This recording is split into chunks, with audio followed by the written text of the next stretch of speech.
Okay. Now, stupid is not a word that I use often, but I'm going to use it today. Ignorant, I do use quite often. Okay. I tell people all the time, you got the right to remain ignorant. Okay. I received, reading the comments from last week's message, I could tell some people were offended by some of the things that I said last week. And that's good. I like it like that. I like it when you're disturbed, when you're made to be uncomfortable, when you're upset over something that I said. Because number one, that means you heard what I said. Okay. All right. And number two, that means that I shook, okay, your foundation. It means that I try to stretch your circumference of awareness by saying something that you do not know. Because as a teacher, that's my job, to say what you do not already know. If I'm only saying what you already know, excuse me, if I'm only saying what you already know, then I'm not teaching you anything. Okay? So I have to say what you don't know. However, okay, when I say something that you don't know and you are offended by it, don't get upset with me. Don't get upset. I've had more people, to try to address to me uh, various postings that I've been posting concerning, and I've been trying to tell people about it, and I've actually had people to say to me, man, you shouldn't talk about that. You shouldn't say that, because you're making people feel bad. I don't give a damn about whether I'm making you feel bad or not. I'm trying to save lives. Okay, understand that, brothers and sisters. I am trying my best to save lives, man. Okay, and put out, Google it. Don't take my word for it. Okay, he put out an article or an interview. Okay, and he clearly says your government is lying to you in a way that could lead to your death. Google it. Just Google his name and do that research and read it for yourself. Okay, it's so disturbing when, as a teacher, as a researcher, when you spend an inordinate amount of time researching and equipping and preparing yourself to teach and inform your people, okay? But they're dedicated to stupidity, right? So I want to use a couple of verses today as a platform. And if I seem a little bit disturbed today, it's because I am at war, as I have been for the last 30 something years. I am at war with ignorance. Okay? Understand that today. I'm at war with ignorance because I see what's happening to our people. They don't know.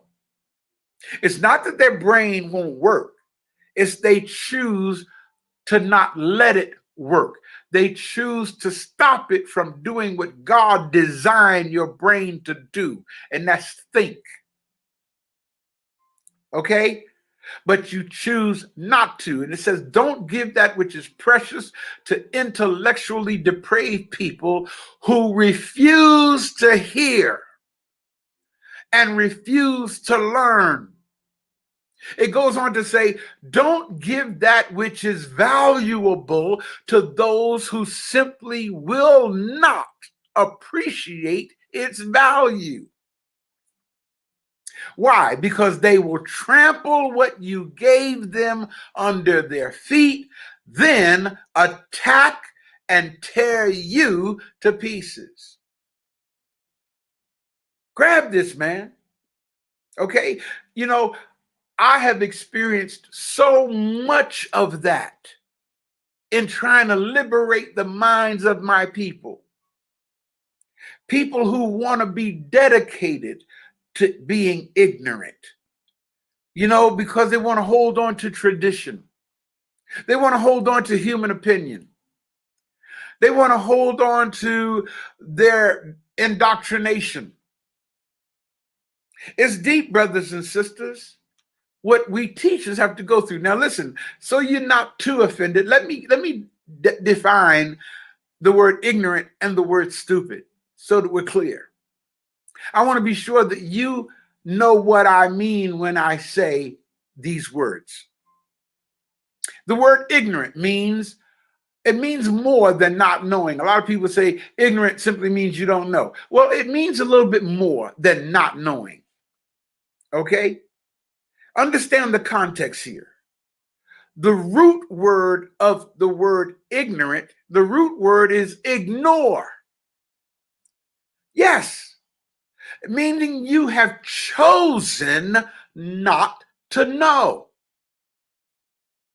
Okay? That's why you're ignorant. It's not that the Almighty has not provided the opportunity for you to learn. God has been sending teachers for decades to us, for centuries. In fact, the knowledge that was given to the world was given by our ancestors. The science is there. Okay? But you have chosen not to know. In other words, you have rejected knowledge.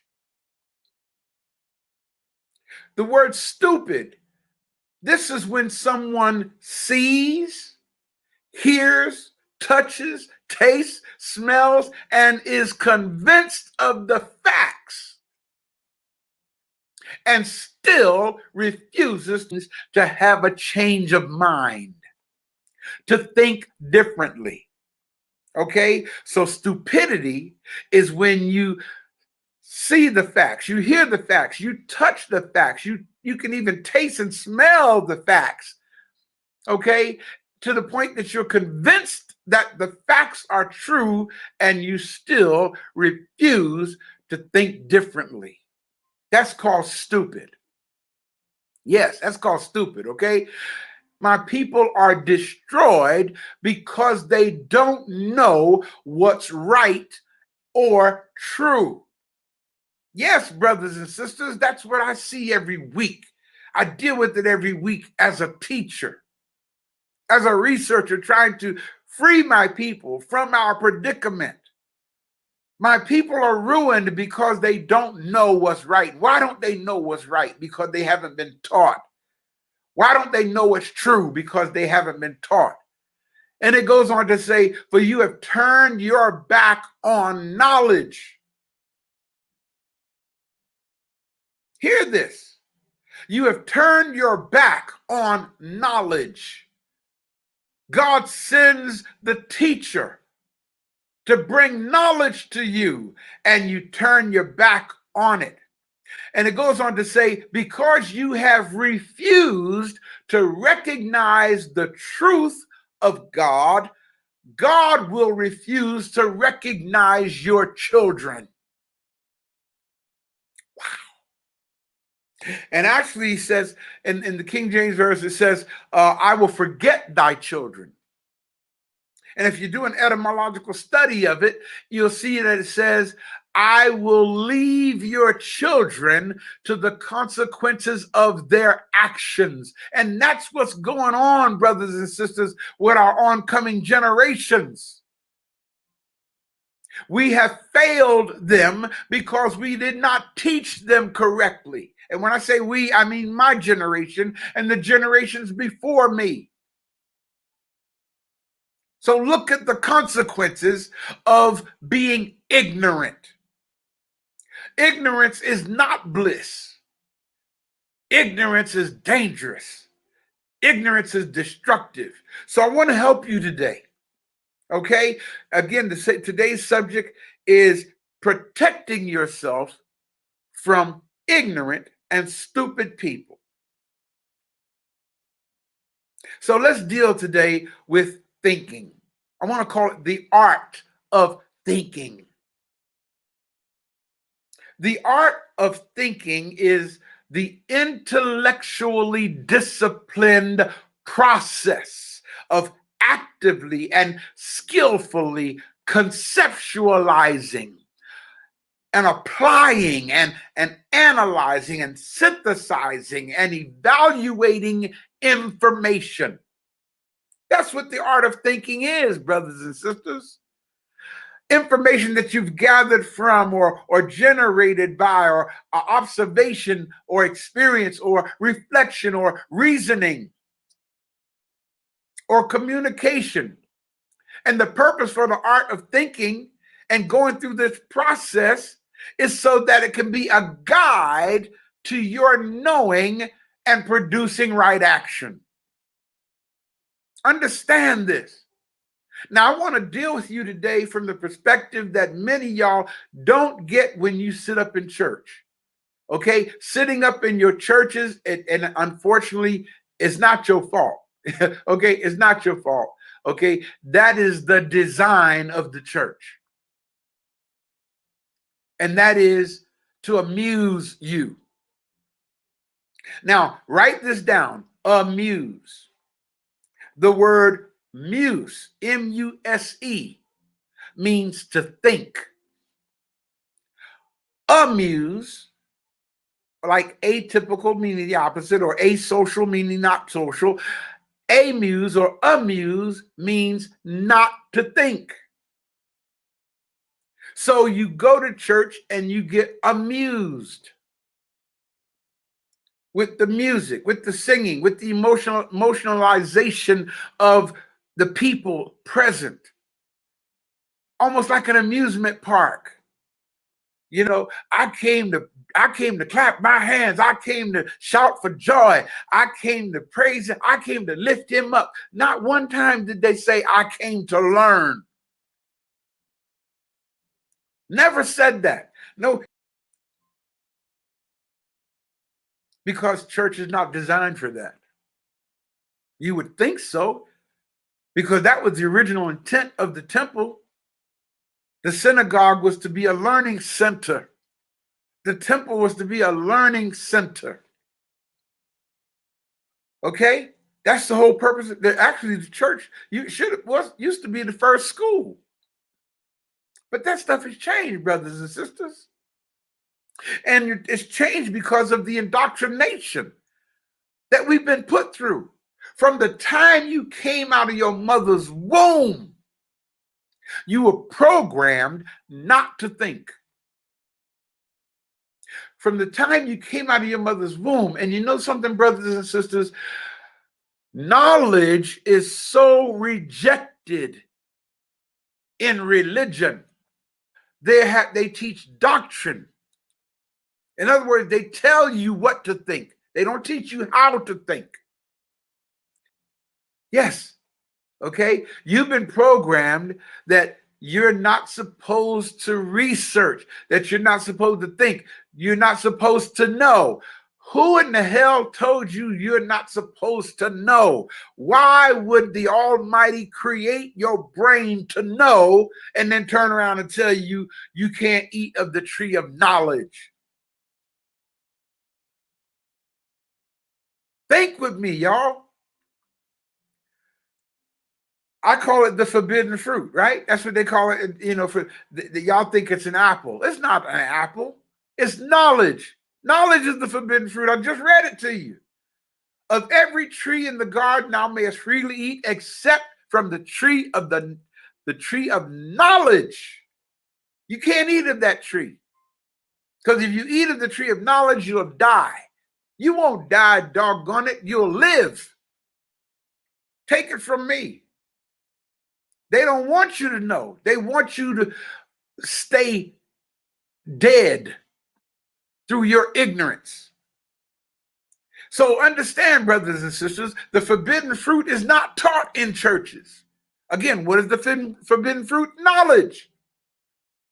Knowledge is not taught in church.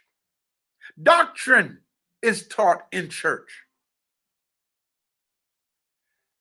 Knowledge is the forbidden fruit. Knowledge is not taught in government-controlled schools.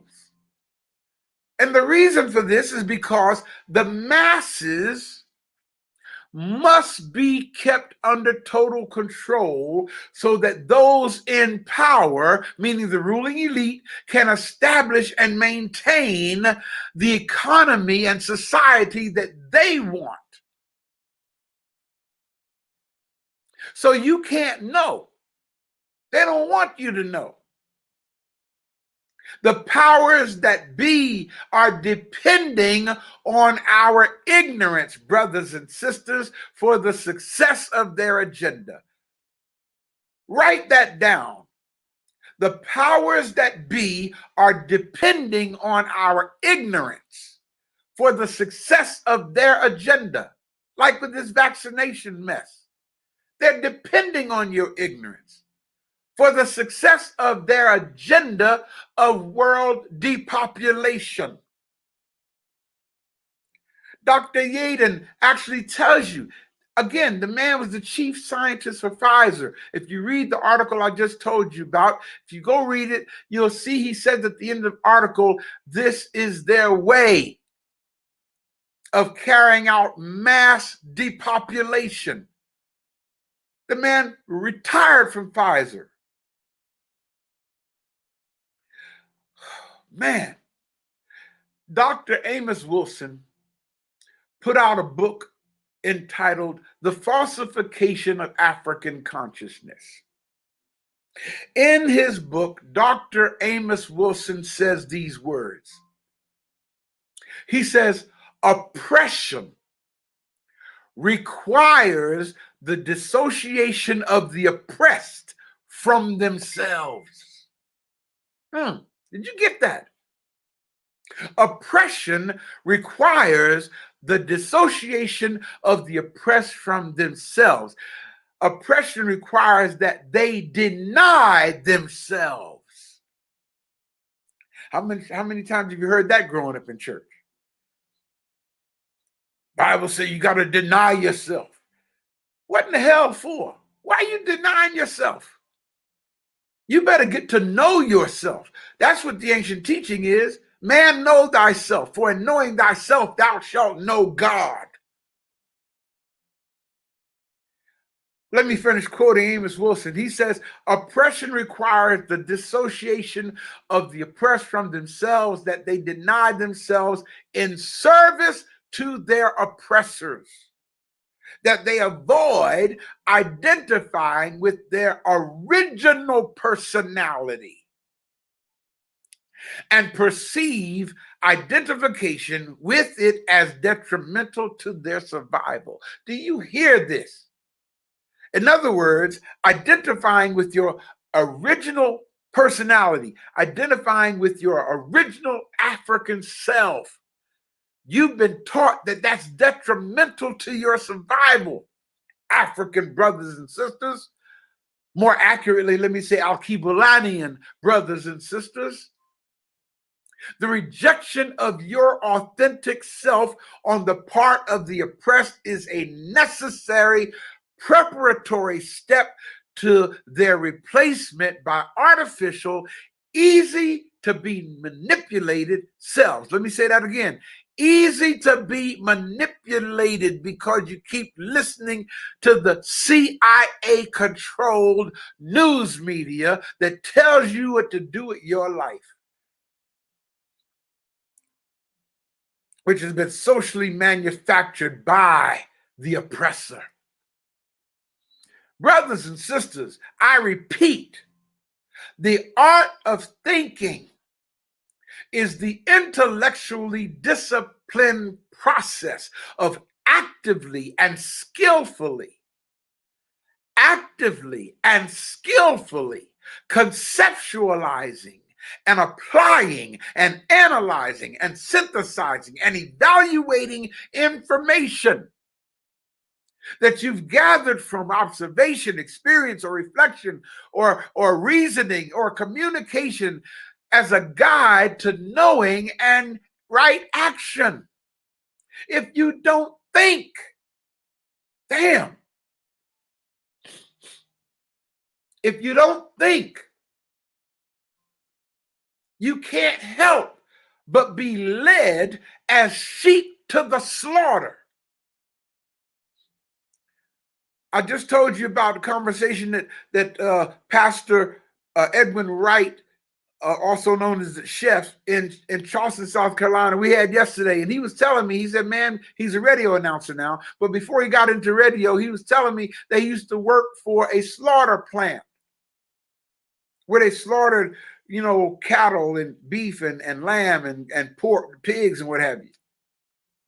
And he was letting me know that, when they went to slaughter a cow, the first cow that went in to be slaughtered voluntarily just cooperated with going to his slaughter. Okay. And once he was slaughtered and the trauma of him being slaughtered, the cows behind him, when they were trying to take them into the slaughterhouse, they had a fit. They would pull back and fight because they could smell the blood of the cow that had went in before them and was slaughtered. So they had enough sense to say, no, I don't want to go in there. But the sheep, and the same thing with the pigs. Pigs would, because they would see what was going on. They could smell the death. But the sheep, and this is important, y'all, the sheep, when they slaughtered the sheep would they would take the sheep in and slaughter it. I should have had him on to explain this to you. They took the sheep in and slaughtered it, and then the next sheep just came right on in, just as peaceful, and got slaughtered. And the following sheep came in and was slaughtered just as peaceful. You know why? Because sheep are the dumbest damn animals on the planet. You can't teach sheep. That's why they need a dog to keep them in check. Do you not know that the church, God's people, are referred to as sheep?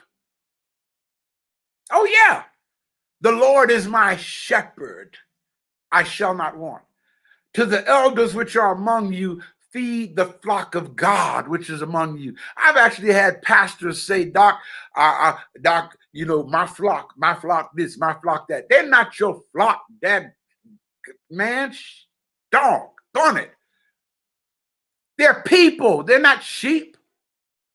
I used to tell the brothers and sisters in the African village, y'all are not sheep. I'm not your shepherd. You are disciples, which means you're students, and I'm a teacher. So stop allowing religious leaders to refer to you as sheep. In essence, he's telling you, you dumb as I don't know what.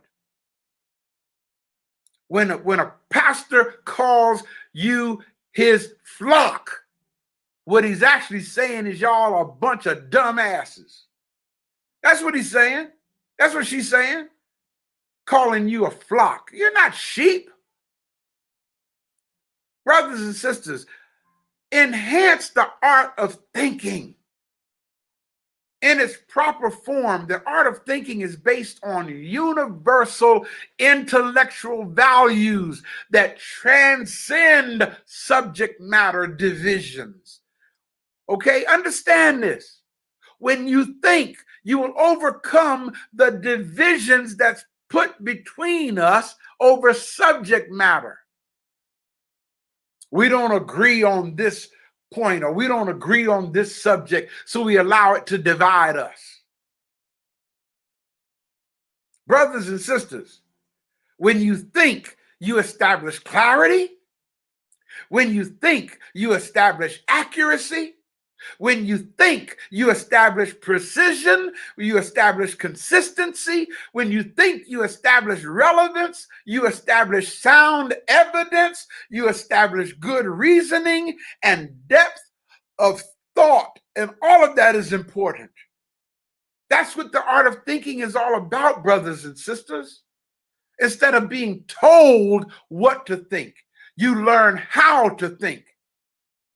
The art of thinking. The art of thinking. Write that down. Write it down. I must develop the art of thinking. The art of thinking is incorporated in a family of interwoven modes of thinking.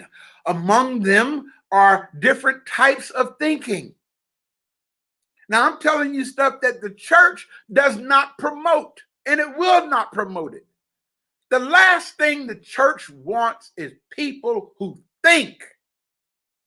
Because if you think, you won't get sucked into the financial exploitation that goes on in churches. If you think, you won't get caught up in the enslaving organizational structure that goes on in churches. If you think, you won't get caught up in unchallenged allegiance and obedience to a leader when you think. See, you got to do all those things if you're going to be in church. You got to give. Oh my goodness, you got to give. I mean, because they tell you you're going to hell if you don't tithe.